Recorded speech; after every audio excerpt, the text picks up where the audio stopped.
حضور آج کل بہت سے لوگ یہ کہتے ہیں کہ جب تک میاں بیوی دونوں کام نہ کریں گھر کے اخراجات پورے نہیں ہوتے، لیکن اس سے بچوں کی تربیت متاثر ہوتی ہے۔ اس بارے میں حضور انور سے رہنمائی کی درخواست ہے۔ میں کیا کہہ سکتا ہوں؟ آپ کو خود پتہ ہے آپ کے کتنے خرچے ہیں اور بچوں کے اخراجات پورے ہوتے ہیں کہ نہیں؟ یہ تو آپ بتا سکتے ہیں نا۔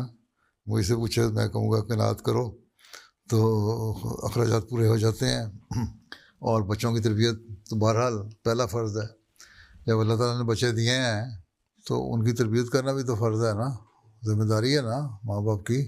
کام پہ لگ کے اپنے بچوں کی تربیت نہیں خراب ہونی چاہیے۔ ویسے اگر کوئی ایسے پروفیشن میں ہے جس کا انسانیت کو فائدہ ہو رہا ہے، کوئی ڈاکٹر ہے، کوئی ٹیچر ہے، عورت بھی، اور وہ کام کر رہی ہے تو ٹھیک ہے، ایسا اپنے وقت کو آرگنائز کرے کہ جب بچے چھوٹی جو عمر کے بچے ہیں ان کو تو خیر وقت دینا چاہیے۔ جب بچے اسکول جانے لگ جائیں تو پھر ان سے پہلے یہ بچے گھر آئیں اسکول سے، ماں باپ میں سے کوئی نہ کوئی گھر میں موجود ہونا چاہیے تاکہ ان کو ریسیو کرے، ان کا خیال رکھے، ان سے پوچھے۔ نہیں تو پھر بچے آئیں گے اور دیکھیں گے نہ ماں گھر میں نہ باپ گھر میں، فریج کھولیں گے کچھ تو اس میں یہ بسکٹ یا کوئی چیز نظر آئے گی، کھا لیں گے، کچھ نہیں ہوگا تو ویسے کہیں گے کہاں اماں نے کچھ بھی نہیں بنایا ہمارے لیے۔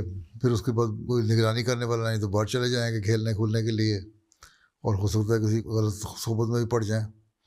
تو اس لیے بہتر یہ ہے کہ اگر کام کرنا بھی ہے تو اس طرح آرگنائز کرو کہ بچے جب اسکول سے گھر آئیں تو ان کو وقت دے سکو، ماں باپ میں سے کوئی نہ کوئی، ٹھیک ہے۔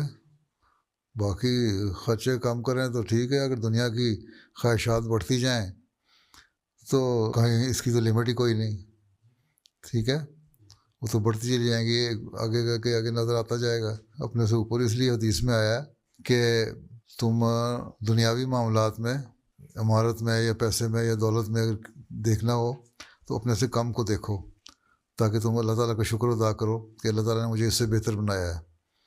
اور دینی معاملات میں اپنے سے اوپر والے کو دیکھو، اور اس خواہش پیدا ہو کہ میں بھی دینی معاملات میں اتنی ترقی کرنے والا ہوں تو وہاں تک پہنچوں اور مجھے بھی اللہ تعالیٰ سے خالص تعلق پیدا ہو جائے۔ تو اگر یہ سوچ ہو تو پھر دنیاوی خواہشات کنٹرول میں رہتی ہیں، ٹھیک ہے۔